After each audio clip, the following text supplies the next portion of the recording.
Quisiera comenzar nuestra conversación pidiendo a la Cristian que nos cuente alguna experiencia de su vida más temprana. Tú estudiaste en el Colegio Alianza Francesa, actuante de San Jesucristo, autor de El Príncipe, el nombre de su colegio. Pero su apellido, Parken, es de origen alemán. Significa algo así como refugio. Viene de paro, valle, significa protección, refugio. Entonces, mi pregunta es, ¿cómo era la vida de este pequeño Parken, con un apellido tan raro, alemán, un compañero chileno en un colegio francés? ¿Cómo fue tu experiencia en el colegio? ¿Te sentías como ese principito caído aquí en la tierra? Además que no sabía que a tus compañeros te decían el frutilla con peluca. Sí. ¿Ah? ¿Qué nos puedes compartir? Me salían con peluca porque era muy espinillento y era bien hippie, así, los pelos bien sueltos. Me decían frutilla con peluca. También me decían hueso loco. Era muy flaco, muy delgado. Y era inquieto, por lo menos entusiasta, yo creo, por un poco. Y también me decían Platón 5X24, porque siempre andaba filosofando, estaba en otros planetas, a lo mejor planeta del Principito, planeta, Platón X, planeta X, no sé cuánto, 224. Eran las. Realmente yo era un niño normal. Tuve una madre no tan normal. Me encanta la gente con las normal, gente distinta, gente que es capaz de ser original, marcar un sello, salirse de repente de la pauta que está escrita en la vida. Mi mamá era muy especial, una mamá muy cariñosa, muy presente, pero dos cosas quiero decir de ella. La primera es la persona que tiene la actividad onírica, o sea, de soñar más alucinante que yo. Y ella me tenía como confidente en su sueño y me contaba. El sueño era verdadera técnica. Yo siempre le dije que tenía que anotar esos sueños, ¿no? Y además, lo segundo, y muy importante para mí, fue que ella me transmitió algo que para mí es un tesoro, que es la capacidad de asombro. Mi mamá vivía asombrada por las cosas más mínimas. Me hacía asombrarme. Mirar algo obvio, y lo decía, increíble que estamos, increíble estar vivo. Entonces, desde chico yo recibí esta capacidad de asombro, que por lo demás, después descubrí que el asombro es el origen de la filosofía, de ahí hacer una gran pregunta del mundo griego, de asombro, y de la poesía también, que es una de mis pasiones. Yo era un niño inquieto, me gustaba la música, los primeros recuerdos que tengo me colocaba a la entrada de mi casa con un tambor, en la reja y cantaba. Yo creí que iba a ser cantante. Soy cantante, pero tengo buena voz, buen oído, y siempre me ha gustado la música. Tal vez en otra vida habría sido cantante.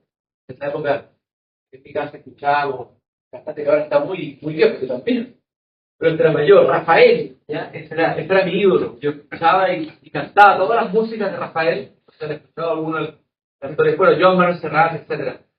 Y siempre fui muy inquieto, muy hiperkinético de crear cosas. O sea, hacía compañías de títeres, compañías de teatro. Una vez mi papá era mucho más ordenado, adoro a mi padre, ¿verdad? Era complementaria a mi mamá, pero sido muy pura mamá, había vivido en un mundo sin realidad.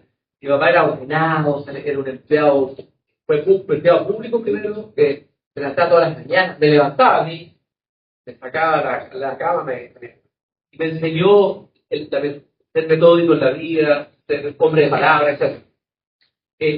Bueno, yo un día tuve que hacer un grupo de teatro, amigos del barrio, y agarraba a amigos del barrio, ya tuve a ser actor, extra, y inventaba la obra, y me puse a pintar toda la pieza, y al ver un circo en la pieza, y hasta el pasillo, digamos, la casa bien sencilla, y picaba. Era súper ordenado.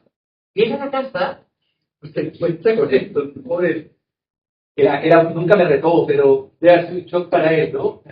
Entonces, y después me puse a hacer, desde chico me encantaba escribir y me encantaba inventar historias e historietas. Yo tengo un hijo ahora que es un seco dibujante, yo me sentía muy orgulloso de mi dibujo, después de tirar los dibujos de mi hijo, porque era un dibujante medio, pero hacía revistas, inventaba personajes, hacía diarios. ¿Ya? Entonces, una parte la tengo guardada. O sea, en ese momento no había televisión. para ver que lo vi en internet. No había televisión. Yo me acuerdo cuando llegó el primer televisor en la calle donde yo vivía. Pedro Villagra, el primer televisor.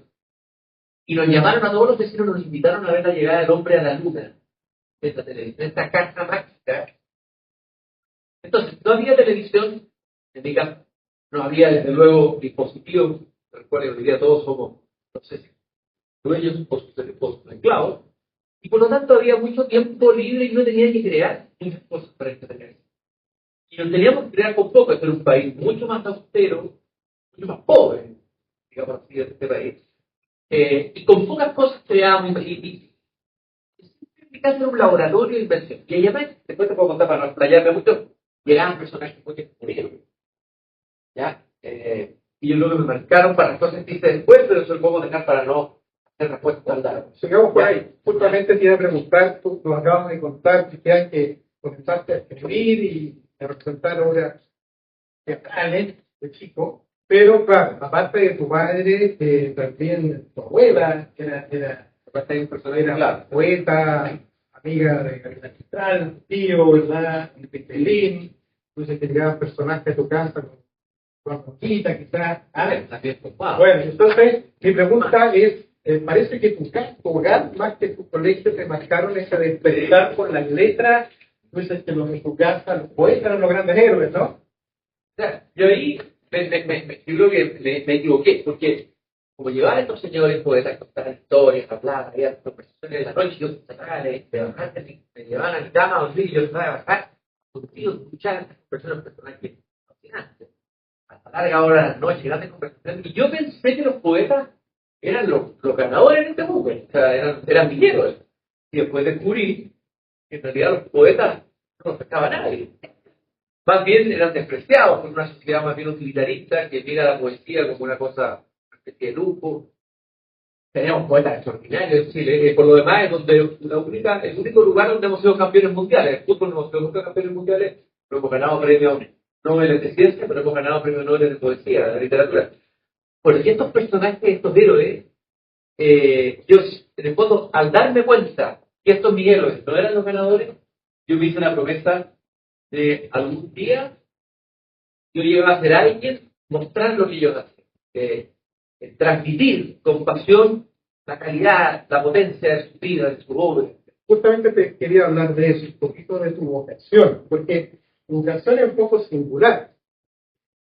No te dedicaste solo a escribir como otros poetas, no te dedicaste solo a hacer clases de lenguaje en colegios, ya, si te lo que ha caracterizado tu oficio, lo que tú dices ahora, ¿no? Ser un promotor de tu héroe, Un mediador. Mediador. Y hablando genéricamente, ¿cómo fue esa aventura? Porque desde que anunciaste en tu casa, que ya no fue tan raro, en tu colegio, con tus amigos que ibas a estudiar castellano, ¿no? Letras, se decía antes, que se dice ahora, no era como la profesión soñada quizás de tus compañeros y quizás eso nos ha pasado a muchos, ¿no? Creemos que la vocación está muy marcada, muy determinada, ¿no? Y uno entra incluso a estudiar psicología y se ve que va a estar atendiendo en un diván a una persona y después termina trabajando en cosas muy distintas, ¿no? Sí. ¿Qué te pasó eso? Tú al principio tenía esta vocación. Es buena tu pregunta, pero no me metas a mi abuelita de la transforma, porque íbamos a hablar de ella. Mi abuelita paterna. Patricia Moller, su seudónimo escritora, Marta Herrera Palacio. Ella vivía en el centro, frente a la Plaza Baquedano, ¿no? Frente, en este edificio emblemático que se conoció en el estallido, es muy famoso el edificio, ¿no? Está justo en medio del estallido. Y mi abuela me invitaba y me tenía una pieza. Claro, yo era como su nieto medio favorito porque me gustaba la literatura y todo, y era poeta. Y me tenía una pieza, y a esa casa también llegaban a cantidad de personajes, poetas de primera, segunda y tercera edición, personajes muy increíbles. Y además, ella como hacía, era mujer de teatro, había sido dramaturga, hacía obra de teatro infantil, me hizo actuar de extra en una obra infantil en el Teatro Cosmopolitano. En mi primera actuación actué de enanito. Éramos unos enanitos y obra era, Blancanieves, los enanitos, teníamos que salir corriendo. En ese teatro me tocó ver a cosas tan insólitas como venían unos hipnotizadores un gran hipnotizador, con todo lo que hace. Yo estaba en el público y de repente empezaba a hablar, no sé qué, la gente empezaba a caer, yo no sé, autoconvencimiento, empezaba a caer, casi todo dormido y yo no caía en la hipnosis. De los recuerdos que tengo, me llevaba a ver una recitadora, que era una señora de un departamento en el centro que recitaba poesía, mucho énfasis, mucho entusiasmo, ¿ya? Y además me conseguía entradas de teatro para todas las obras de teatro porque era parte del sindicato de autores teatrales. Total que en una época después de los 6, 17 años, hasta que mi abuelita ya murió, me vi todas las obras de teatro, las comedias, todas. Me intoxiqué de teatro y me fascinó el mundo del teatro, ¿no? Me encantaban los actores. Otra vocación que después podría ser actor, no lo fui, ya músico tampoco, entonces, tampoco. Entonces, lo que tú dijiste, es muy importante lo que tú dijiste, de alguna manera, claro, yo estudié literatura porque lo que más me gustaba era leer. Bueno, de literatura, yo tenía puntaje para haber entrado a... Los humanistas teníamos que entrar en derecho. Era así, claro. Los científicos entraban en medicina o ingeniería. Eran los 3 cajones donde nos iban metiendo. No había, olvídate de estudiar arte o algo así. No me acuerdo que era de psicología, el compañero hoy día está más de moda la psicología. Y yo recuerdo que hicimos un ejercicio con todos los compañeros, teníamos que ir mostrando nuestras preferencias, y yo coloqué literatura desde la primera opción hasta Punta Arenas. Y el compañero, ya, estáis locos, estáis locos, o sea, que haya morir de hambre. La carrera de literatura o de letra es una carrera para mujeres y además hay que morir de hambre. A mí no me importaba. Aunque me muriera de hambre, yo sentí y era lo que tenía que hacer. Y lo interesante es que la carrera de literatura no me cerró en una espera. Y esto es súper importante, creo que lo que les voy a decir, por lo que viene ahora, lo que va a venir en los próximos 5, 6, 7 años, por la, no quiero asustarlo, ¿saben? La revolución a la que estamos haciendo. Tiene que ver con la inclusión de la inteligencia artificial, que va a ser vertiginosa, que va a ir pasando los próximos años, está calculado. A ver, porque todos preguntan, ¿quiénes van a ser los que van a sobrevivir? ¿No? ¿Quiénes van a ser los que van a tener pega? Yo creo que la clave me la dio un chileno que trabajó en Silicon Valley en la punta de la investigación de inteligencia artificial de acá de la Silicon Valley. Es uno de los creadores de Netflix, no sé. ¿Ya? Dejó ese mundo, y él me decía que los que van a sobrevivir son, van a repetir los que desarrollan su autenticidad, su ser más profundo. Eso va a ser lo más importante en el mundo que viene. ¿Ya? Porque las cosas que tienen que ver con el conocimiento van a ser hechas por las manos. Pero hay cosas que no son conocimiento. Y algo más conocimiento. Y es cómo tú logras hacer enlaces, tu percepción, tu emoción, lo que creas, todo eso es mucho más difícil que sea completamente absorbido por el algoritmo. Entonces, yo seguí mi amor por la literatura y luego fui muy abierto a hacer puentes hacia otras áreas, no encerrarme, porque podría ir una carrera académica, me aburrí un poco la academia. ¿Ya? Hice tarea de profesor y por el periodo más lindo de mi vida, los de colegio. Y llegó por azar en mi vida, por azar, llegó el mundo de la comunicación. Alguien me invitó a un proyecto, yo jamás imaginé que yo me iba a convertir en un entrevistador de televisión, primero porque yo respetaba la televisión, ¿ya? Y sin embargo, eso fue lo que me ha marcado más en mi carrera profesional. Tu pregunta, ¿qué es lo que hace que sea más entrevistador en la vida profesional? ¿Qué es lo que hago hoy día? Entrevisto, verso, hago programas de radio, programas de televisión. Jamás me imaginé. Talle hago muchas cosas, demasiadas. Por eso me trajeron un chocolate para dar energía. Estoy muy amoroso porque me veo con cara cansado. Pero yo quiero decir eso. Tienen que ustedes estar abiertos a la sorpresa que les va a dar la vida. La vida nos va a sorprender y a lo mejor no se pierde esa posibilidad por no verla. Ahí me llamaron un día, señor Ironi, que tenía un canal chiquitito, canalucho, de televisión por cable, que veía el 4K, la contratación de televisión por cable. Y me dijo, Cristian, quiero que tú animes un programa de video cultural. Y dije, nada. Yo tenía que presentar los videos culturales. Creo que va a estar ahí dando mi cara para estar presentando videos culturales.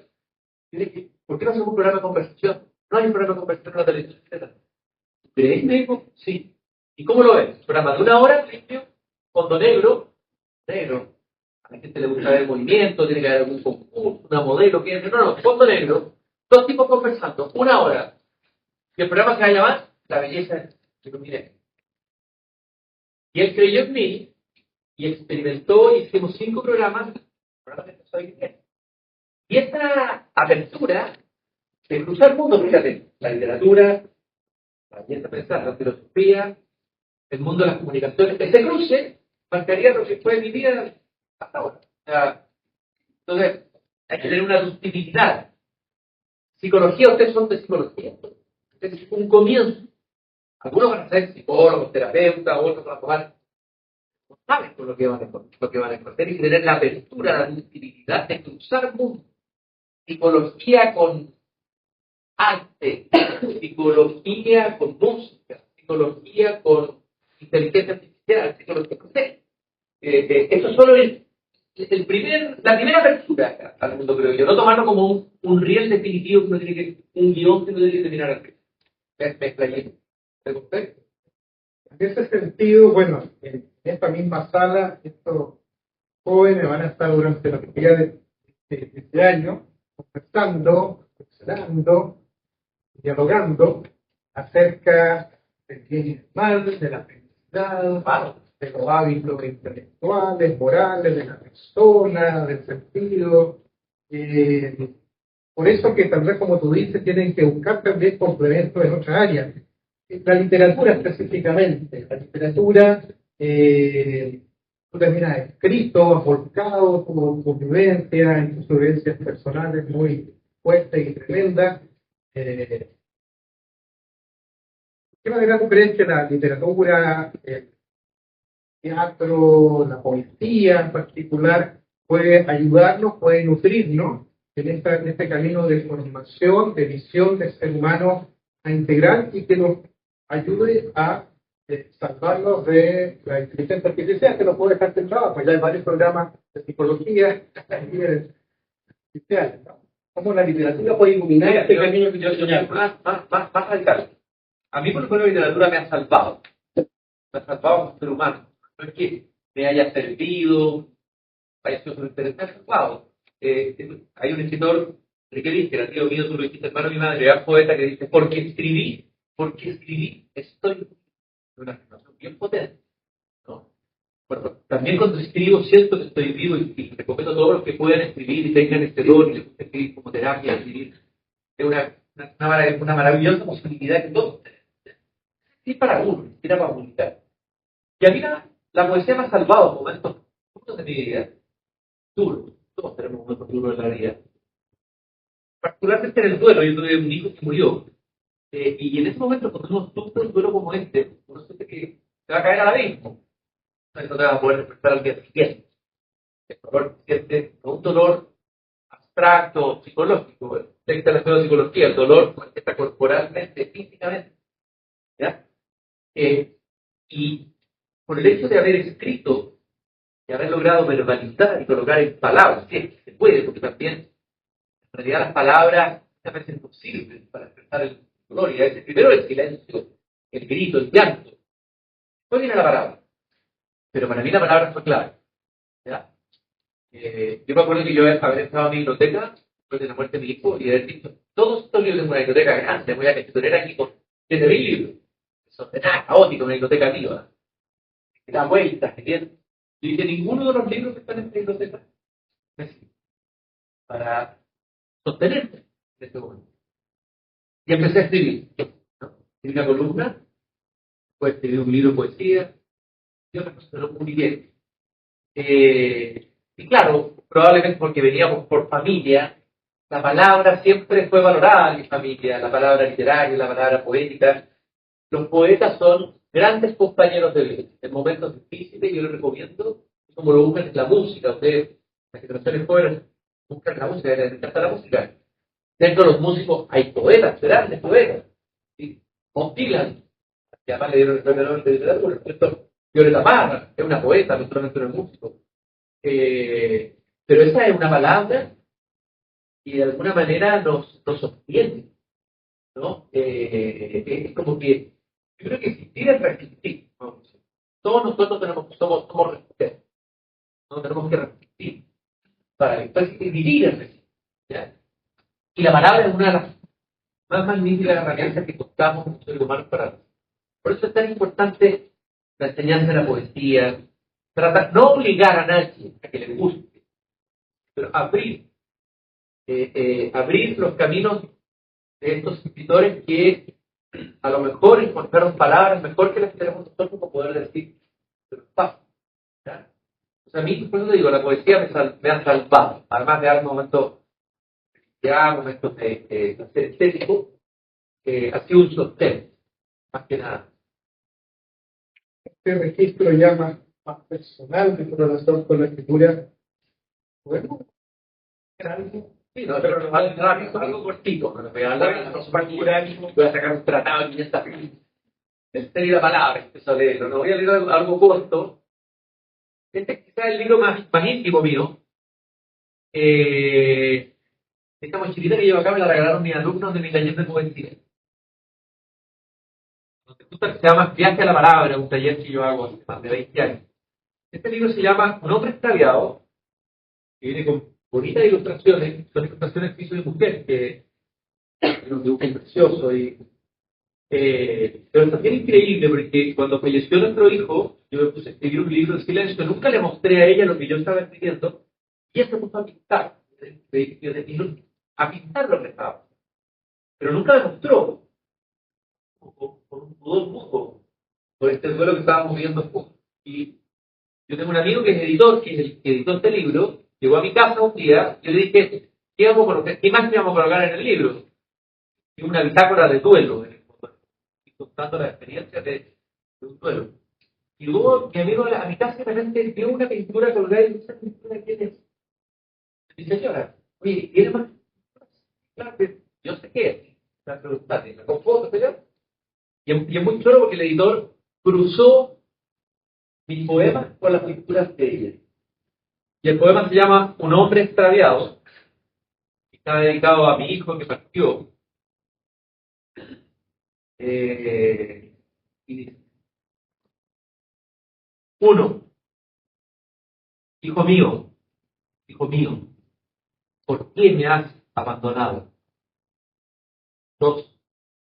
¿A dónde te escondiste, hijo? Me dejaste contenido.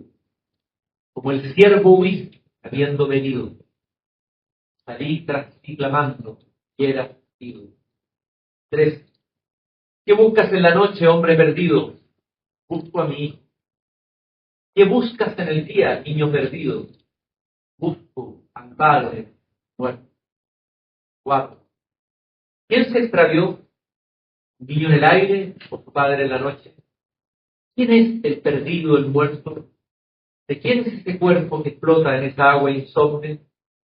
¿De quién es esa voz? ¿De quién la ausencia? ¿Quién partió del mío de dos? Entonces, de alguna manera, el poema es un intento de padre que pierde a su hijo como cuando uno juega a las escondidas. En uno de los juegos que me encantaba jugar conmigo, yo tengo 6 hijos. Esta es la cosa que la vida les digo que sorprende. Yo cuando era joven y prometí, nunca me voy a casar y nunca voy a tener hijos. Y criticaba a los que se casaban. Lo consideraba muy bien. ¿Ya? 6. ¿Ya? Y me encantaba cuando la escondía. Y el juego del poema es que un padre sale a buscar a su hijo y el hijo se pierde y no regresa. Pero en realidad uno está dando cuenta en el poema que el que está perdido no es el hijo, es el padre. ¿Ya? Entonces hay un padre que busca un hijo y hay un hijo que busca. Todo esto tiene que ver también con el estado de duelo primero, es que uno está como en un estado de shock, de irrealidad, también de apertura, probablemente a cosas que no va a vivir cuando no está en ese duelo. Y yo fui tratando de jugar con eso. ¿Ya? Ese es como el libro más personal, más íntimo. Decía, me trató un intento. También has tenido cierto de homenaje a otros grandes poemas, ¿no? Claro, porque yo digo, ¿a dónde te escondiste, hijo, y me dejaste contenidos? Es una respuesta directa, una reescritura de San Juan de la Cruz. ¿A dónde te escondiste, amado? Me dejaste contenido. Salita, clamando, y es el alma que busca a Dios. Entonces yo lo hice como el repetir, porque en el fondo una poesía no descubre nada nuevo. Es una cosa que nos está dando cuenta. Uno reescribe, escribe con otro. ¿Sí? Bueno, por cierto, de eso que antes alguna vez has dicho que una etapa de tu juventud, por lo menos, tú leíste mucho a los poetas malditos, ¿no? Sí. Rimbaud, Terrible.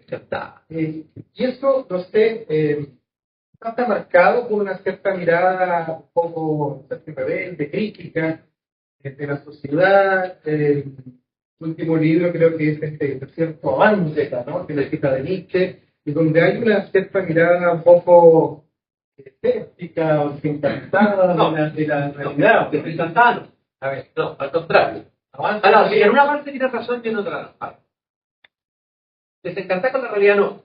La realidad es maravillosa, que la asombra mi madre, que te dije recién, me asombra el puro hecho de estar vivo, me asombra. Lo heredé de mi madre y me asombra. En los momentos más difíciles, oye, es un milagro estar vivo. ¿Ya? La vida es alucinante y dolorosa también, ¿no? Lo que sí soy crítico es de la deshumanización. Cuando la sociedad deshumaniza los vínculos, cuando empezamos a pensar que la técnica, que es una herramienta maravillosa, la técnica va a solucionarnos todos los problemas y nosotros debemos entregarnos ciegamente a la técnica. Cuando destruimos la vida de los barrios, en fin, toda esa deshumanización que vivimos en nuestra sociedad contemporánea y moderna, la modernidad trae cosas muy buenas y trae también cosas muy malas. En este libro que tú citaste, El desierto avance, que es un libro de ensayo, parte con una frase de Nietzsche, que es muy potente. Nietzsche es uno de los pensadores que a mí me fascina. Si algún día pueden leerlo, es peligroso Nietzsche. Cuidado, es un juego de guillemas, ¿ya?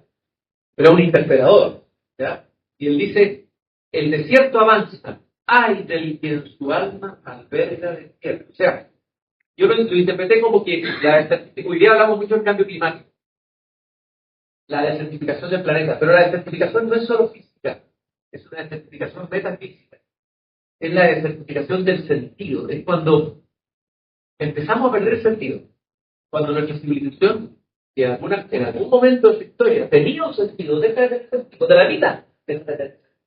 ¿Por qué hay tanta droga en el mundo? ¿Por qué los jóvenes en el mundo desesperados se anestesian con drogas fuertes, hablando de drogas duras? Todo lo que está pasando en Estados Unidos es tremendo. Con drogas que los jóvenes, hablando de drogas duras. ¿Ya? ¿Por qué? ¿Por qué? ¿No? Ahí hay un vacío. Hay algo que está mal, algo que estamos haciendo mal. Que nos haga despertarnos en la mañana y queramos borrar, ¿no? En vez de vivir. Entonces, esa desertificación siempre me ha preocupado, pero con esperanza, no desencantado. Ahí es lo que te quiero corregir. Yo soy optimista por naturaleza y más bien creo que hay que alentar la esperanza, pero no dejar de ver temas que estamos abordando. Yo le voy a hablar de inteligencia artificial. La inteligencia artificial no es ni buena ni mala. Es qué vamos a hacer con ella. Pero como uno ya conoce al ser humano, lo conoce. La energía atómica era muy buena, pero una cosa es la energía atómica para combatir el cáncer, ¿cierto? Y otra cosa es usar la energía atómica para generar una bomba y tirarla sobre un pueblo y matar a miles de personas. Entonces, el dilema es, todo se juega en el corazón del ser humano. Estos temas que ustedes van a abordar aquí en la clase, el tema del bien, el tema del mal, ahí se juega todo. Lo que decía Dostoyevski, el corazón del hombre, el campo de batalla entre el bien y el mal. Entonces, más bien en esa línea va mi preocupación, pero con esperanza, siempre con esperanza. Más gracias a la vida que maldito de los cielos. Gracias a la vida es el poema más bello que se ha escrito en nuestro idioma. Nosotros primero ya nos sabemos tanta memoria que no nos damos cuenta de lo bello y potente. Es un poema que además de esta barra escribió en un momento de depresión. Estaba cayendo a la vida. Y escribe, gracias a la vida que me ha dado tanto, me ha dado la risa y me ha dado el llanto, ¿no? Y cuando habla del oído, de la desesperación, ante los sentidos, es una canción que es digna a la vida de los más grandes que se han escrito. Y se hicieron acá una de nuestras poetas, músicas y artistas que es la digamos. En ese sentido, Cristian, como está también la palabra, más, además de lo que ya has nombrado, algún otro autor, lectura, libro, poema que tú crees que vale la pena no dejar pasar y que todos deberíamos leer, ¿nos puedes recomendar? Yo diría que tú eras los poetas malditos, eso me sigue gustando. También hay poetas benditos también. También hay poetas malditos. Los malditos, eran rebeldes, y uno es rebelde, tiene que ser rebelde con su esposa, está bien. Y sigo siendo rebelde en cierto sentido, no por en otros sentidos no, pero Rimbaud, Nelson, los amo, son poetas increíbles, una vida desgraciada, desdichada, pero poesía extraordinaria, ¿ya? Pero yo te diría que hay dos poemas que yo llamo poemas iniciales, son poemas muy antiguos. El poema más antiguo es la historia de la humanidad. Si tienen alguna vez de poder leerlo, o si no se meten a mirar ayer y yo solo en serio. Es el poema de Gilgamesh, poema mesopotámico, de origen sumerio, la civilización más antigua de todas, que fueron descubiertas las tablillas en las arenas de lo que sería hoy día Irak, ¿ya? Entre Basora y Bagdad. Ahí empezaron a descubrir estas tablillas. El poema de Gilgamesh es impresionante. Yo cuando lo leí la primera vez no podía creer que fuera tan antiguo y que pudiera uno leerlo hoy día. Es la historia de un hombre que tiene un poder total, que domina su pueblo, y el pueblo que siente que ese señor está abusando de su poder. Cae en la desmesura, pecado de los griegos, la Biblia, ¿ya? Y le pide a los dioses que creen otro ser que pueda enfrentársele y equilibrar a ese rey desmesurado. Y los dioses crean a un ser de la salvaje de la estepa que se llama King, que es un hombre que no habla, que se entiende los animales, y entra a la ciudad y se enfrenta a King. En una pelea cuerpo a cuerpo, bueno, no voy a exponerle todo el libro, pero se hacen aquí. E inician un viaje, ¿ya? En que van enfrentando a monstruos, de rampas. Todas esas cosas son símbolos de las luchas interiores que uno tiene que hacer. ¿Ya? El poema es impresionante, de bello y de actual. Y el otro es la Odisea, que la Odisea hay que leerse la completa, no el resumen. Ahora va a salir una película, pero luego de la Odisea, hay que estar atento, me interesa mucho que por parte de la interpretación que va a hacer el director, creo que es Christopher Nolan, no sé quién va a hacer la película de la Odisea, no me acuerdo, Christopher Nolan es. Me interesa mucho ver qué es lo que va a hacer Christopher Nolan con la Odisea. ¿Qué es la Odisea? La historia de un hombre que fue a la guerra, que estuvo ausente de su hogar por décadas, y que quiere regresar, pero no puede regresar. Porque empieza a enfrentar una serie de obstáculos, monstruos, sirenas, tentaciones, hechiceras que le llevan a unos palacios, más jóvenes que sus tierras. Y el tipo se extravía. Y en ese extravío, en el fondo, él está haciendo un descenso al interior de sí mismo. Y va a poder regresar a su casa, a Ítaca, finalmente, una vez que haya hecho aprendizaje muy duro, que es lo que tenemos que hacer toda la vida. Entonces, yo creo que todos somos odiseos. Entonces, si yo tuviera que recomendar estos dos libros, yo recomendaría La epopeya de Gilgamesh y la Odisea.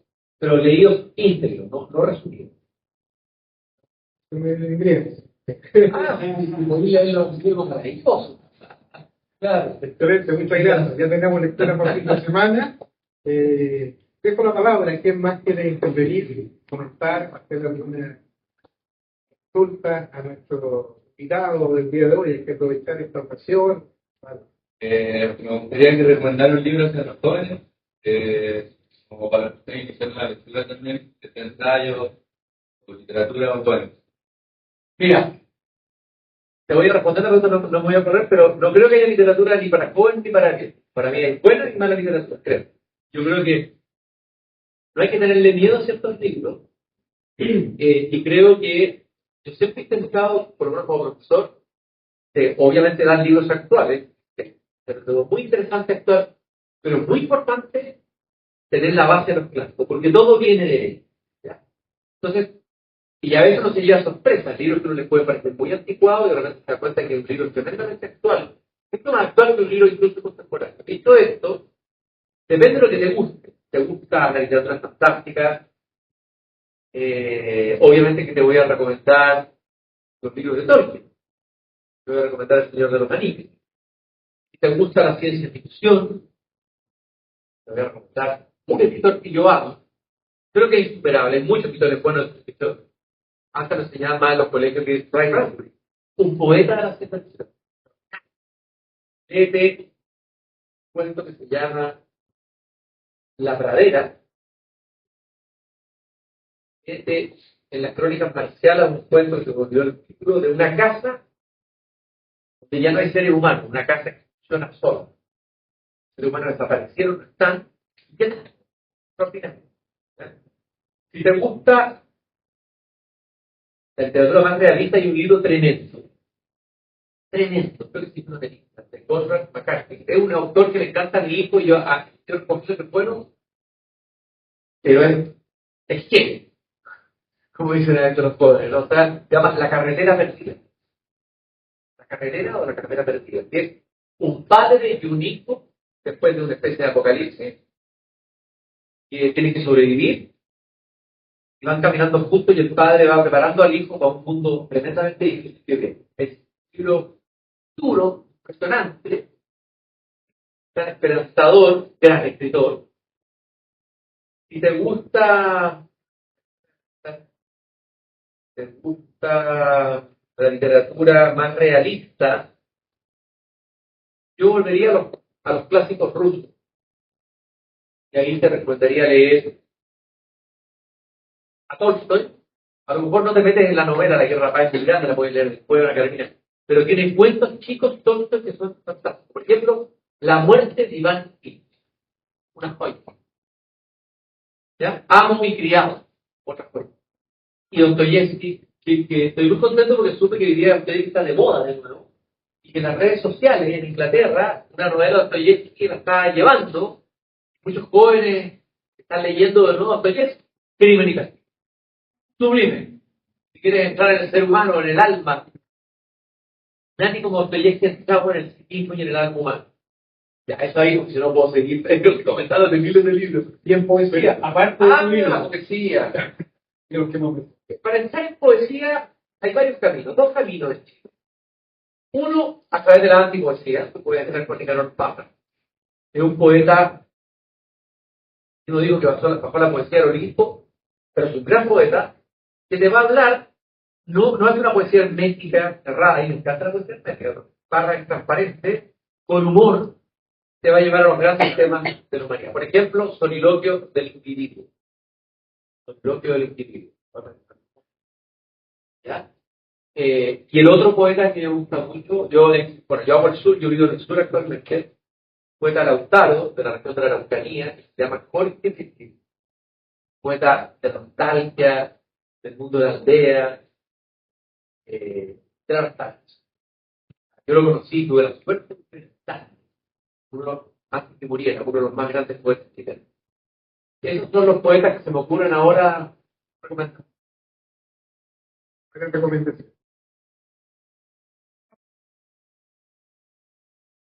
Poetas que no sean necesariamente chilenos, sino como también de otros países, tipo Julio Cortázar, Alejandra Pizarnik, o Bueno. y similares Y poesías. bueno, que nombraste Alejandra Pizarnik, la otra vez la vi en mi taller. Alejandra Pizarnik es una buena autora contemporánea para lectores jóvenes que quieren entrar en la poesía. Y enfocada, ella es un alma fisurada, es una inteligentísima escritora. A mis alumnos les volvió loco esta poesía. Yo la había leído, pero no la había tomado tan en serio. Ahora comprendí su profundidad, porque accedí. Me gustó leer, o sea, con mis alumnos. ¿Ya? Alejandra Pizarnik es una poeta muy interesante. En instante Cortázar, claro, en narrativa, desde luego los cuentos de Cortázar son grandes iniciadores a la gran narrativa rioplatense, quiero decir, a toda la tradición de Argentina, Uruguay, que tienen muy buenos narradores. Así como nosotros tenemos muy buenos poetas, y le damos cancha titulado a los argentinos nos dan cancha titulado al narrador. ¿Ya? Ahí hay una cantidad de narradores extraordinarios. El más grande de todos, el más grande, ¿cuál es? Oh, es el importante. Porque el padre, Cortázar es el hijo. Gran hijo, muy buen hijo. Tengo cierto conocimiento del texto, a veces como veo videos y decía cosas que son bastante interesantes, como mencionaba que él es un ser desagradable y sentimental. Eso a mí me gusta mucho esa frase y principalmente porque me identifica completamente. es que Cortázar era un tipo adorable. Era un tipo adorable, era muy grande, tenía una enfermedad que era que tenía las manos grandes y el torso muy grande. Muy grande con sus instrucciones. Era un hombre grande con corazón de niño, muy lúdico. Hay muchos cuentos de la historia de Cronologio y Fama, además cuentos maravillosos, Una noche boca arriba, bueno, en fin, grandes cuentistas. Pero cosas cortitas, realmente Cortázar, me acuerdo un texto creo que de Cronologio de un tipo que empieza a sacarse el chaleco y empieza a perderse el chaleco y le tanta la dificultad de sacarse el chaleco y se pierde dentro del chaleco. Y hay uno maravilloso, uruguayo, que se llama Felisberto, cuento como sueño. Gigante, pero maravilloso. Dice que hay una narradora argentina nueva, que es Mariana Enríquez, y yo creo que es heredera de esa tradición, de la gran tradición rioplatense, una escritora súper interesante, Mariana Enríquez, que voy a buscarle a las nuevas generaciones, yo creo. Bueno, no quiero dar la lata, doy algunos tips. Muchas gracias por las preguntas. ¿Cómo? ¿Cómo se enseña esto? ¿Cómo se enseña la ética? Porque yo metódico sería, naturalmente no puede ser exponer contenido, explicar normas morales, tales que no se las ha aprendido, los estudiantes podrán y vivan de acuerdo a ello. Obviamente no puede ser esto. Pero todo desde la experiencia de la literatura, cómo se estudia y se ha formado el depósito de la experiencia humana, que es la tradición educativa. Moralmente, o por lo menos a la hora de enfrentar la pregunta ética como un ¿a dónde va a vivir? Claro, yo coincido contigo. La ética es interesante filosóficamente y hay material de ética. Se me ocurren muchos nombres. Se me ocurre Aristóteles, la ética de Nicómaco, la razón ética política. Se me ocurre alguien como Hannah Arendt, más contemporáneo, sobre la constitución humana. Y no, bueno, muchos gigantes que han pensado la ética, Kant. Pero quienes han sido mis formadores de ética han sido mis padres. ¿Sí? Vuelvo a mi padre, el que hablé poco, hablé mucho de mi madre. Claro, mi madre era como el aparentemente más pobre, ¿ya? Pero resulta que de lo que yo aprendí de mi madre, no que yo lo realice, la impecabilidad era de esos hombres antiguos chilenos para la cual la palabra empeñada era sagrada. Es decir, yo te digo algo y te prometo algo, yo lo voy a cumplir. Sin discurso. Era lo que tenía adentro. ¿Ya? O te debo algo y te presté plata, no me le pasaba por la cabeza no devolvérsela. O demorarse en devolvérsela a alguien. Era tremendo porque era un tipo, digamos, no era exigente con los discursos, él con su ejemplo, con su impecabilidad y también con la manera de tratar a los otros. Mi papá, por ejemplo, era un tipo, yo creo que era provinciano de alma y me encanta el mundo. Lo mejor de Chile está en la provincia, estoy viendo ahora en la provincia. ¿No? En el trato, en la cordialidad, la calidad humana. ¿Eh? Aquí no vivimos locos, es obvio, como la ciudad más entretenida, Santiago, hay más estímulos, de verdad. Pero nos tiramos el auto encima. Yo voy ahora, para que yo esté en Kiwi, en la libre de Puerto Vara, cuando llegamos con mi señora los primeros días, llegamos a un cruce y de repente nos hacían pasar, porque las luces pasan. Y nos asustamos, no, deben pasar, o sea, todo pase por favor. Ya, cuando te digo, la impecabilidad en el trato con los demás. Mi papá era alguien que hablaba, iba en un taxi, que amigo del taxista, me invitaba a la casa y le preparaba una cazuela. Me ocurrió, pero que digan, ¿ya? El trato de mirar al otro nunca es menos. Siempre mirar al otro, considerarlo, que si tenemos esa despreciar, es un principio constante que ha ido mejorando, pero mirar al otro, el otro existe, ¿no? Esas cosas las aprendí no teóricamente, la ética filosófica es muy entretenida, intelectualmente hablando, y se puede jugar con eso un poco, pero mis modelos han sido personas más bien comunes y corrientes. Mi actual maestro de ética, yo lo manejo. Y una gracia a mi señora, no manejo. Siempre he sido peatón, taxicómano y uberómano. Y micro también. Ando con mi tarjeta ahí.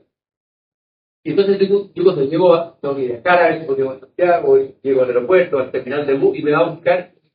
Y digo, un maestro, dos hijos, un hombre que no tuvo formación universitaria, se crió en el campo. Mi hijo lo admira.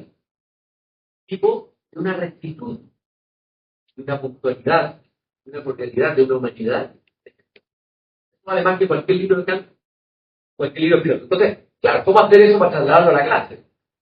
¿Cómo traer esos modelos? Yo creo que hay que contar historias reales, historias verdaderas, crónicas, ejemplos. Ocurre por ahí, mezclándolo también con el pensamiento, lógicamente. Eso es lo que se me ocurre. Responde. ¿Ya?